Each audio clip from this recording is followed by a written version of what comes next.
Puji nama Tuhan, salam sejahtera di dalam kasih karunia Tuhan Yesus Kristus. Pada pagi hari ini kita akan berkemenangan kalau kita berjalan bersama dengan Tuhan. Saudara yang dikasihi Tuhan, mari sebelum kita beraktivitas, kita akan merenungkan kebenaran daripada firman Tuhan yang terambil di dalam 2 Korintus 5 ayat yang ke-7. Sebab hidup kami ini adalah hidup karena percaya, bukan karena melihat.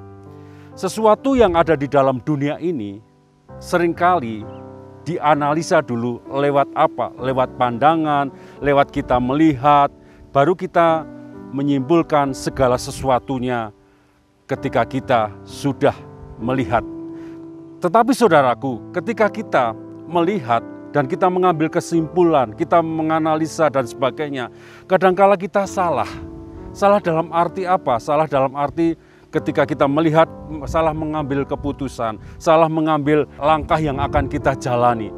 Firman Tuhan katakan di dalam kehidupan kita, kalau kita hidup itu karena kita percaya kepada Tuhan. Ketika kita berjalan bersama dengan Tuhan, Tuhan akan nyatakan hal-hal yang luar biasa. Tuhan perhadapkan, Tuhan lihatkan penyertaannya yang luar biasa di dalam kehidupan kita. Nah, kalau kita kembali di dalam 2 Korintus 5 ayat yang ke-7 ini, dikatakan di sana bagaimana menggunakan kata berjalan dengan iman. Kalau di dalam terjemahan bahasa Inggris dikatakan berjalan dengan iman. Ada 3 kata yang dituliskan dengan suatu tujuan. Bukan berlari dengan iman, tetapi berjalan dengan iman.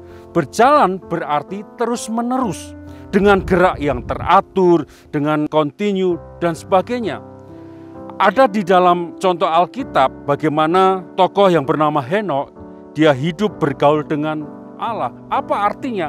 Dia berjalan dengan iman dengan Tuhan. Ada hal yang luar biasa, Tuhan memberkati Henokh, Tuhan angkat Henokh. Ada kemuliaan yang Henokh nikmati daripada ketika dia berjalan bersama dengan Tuhan. Banyak orang merasa ketika dia cukup kekuatannya, selama beberapa bulan mereka bisa berlari dengan kekuatannya sendiri. Tetapi ketika dia jatuh, dia baru belajar bagaimana hidup berjalan dengan Tuhan adalah hidup yang senantiasa akan ada lawatan Tuhan yang luar biasa. Tentu saja saudaraku, sebagian besar dari kita suka hal yang serba cepat. Makanan yang disiapkan hanya sekejap saja, ada alat yang namanya microwave, untuk informasi ada email, ada telepon seluler, ada pesan singkat. Ketika kita memiliki begitu banyak teknologi, membuat kita sedikit lebih mudah. Paling penting cepat, kemudian kita sampai kepada apa yang kita inginkan.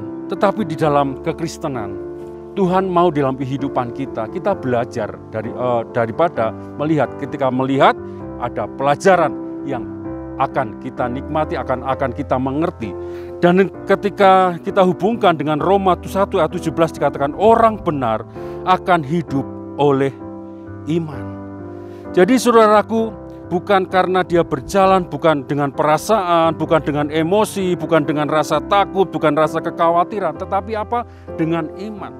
Melihat akan ada pelajaran yang harus kita lakukan. Bukan berarti melihat kita tidak memperoleh apa-apa, tetapi dengan melihat kita harus belajar bersama-sama. Kita ikuti, kita dorong dengan iman percaya kita.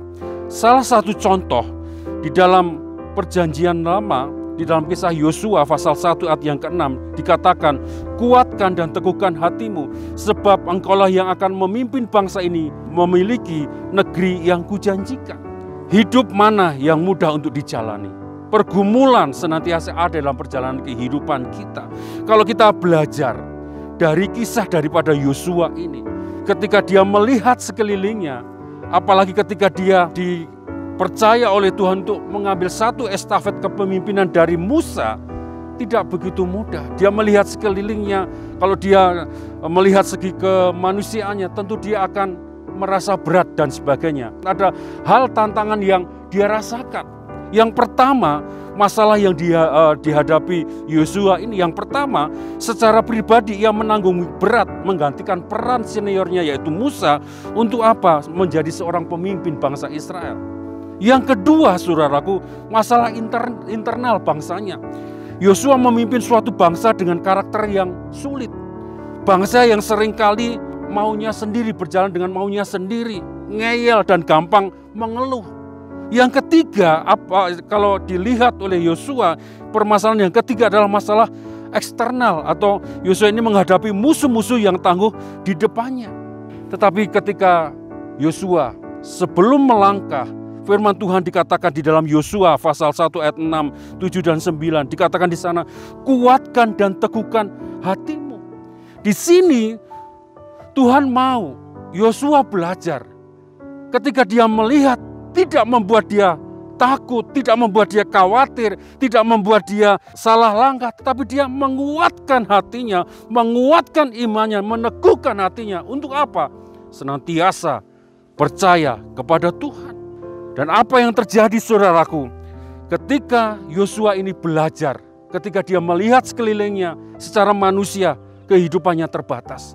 Tetapi dia mau belajar. Ketika sudah melihat, dia mau belajar. Yaitu apa, saudaraku? Yang dia lihat bagaimana di dalam ayat 7b sampai ayat yang ke-8 di sana dikatakan bahwa Tuhan mau Yosua berjalan dengan apa? Petunjuk Tuhan.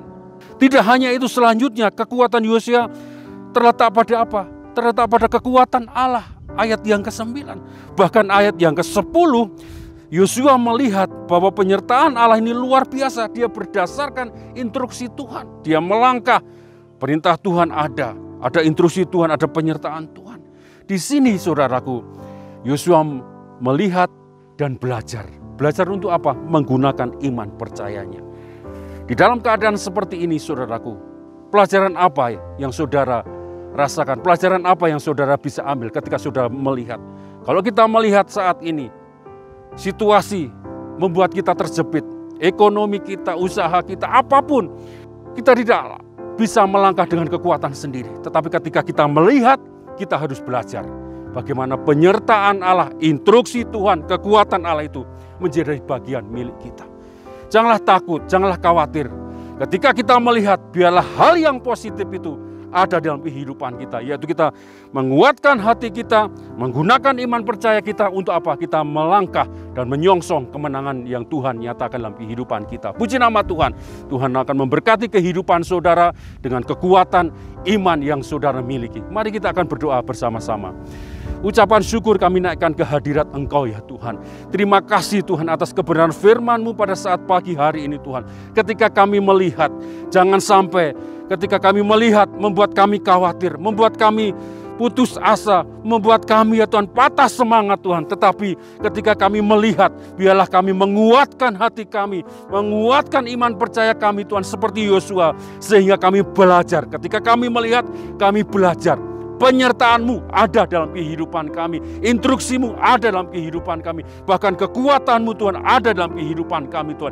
Sehingga kami sanggup menyongsong kemenangan yang daripada Engkau Tuhan. Seperti Yosua mengalami kemenangan yang luar biasa Tuhan.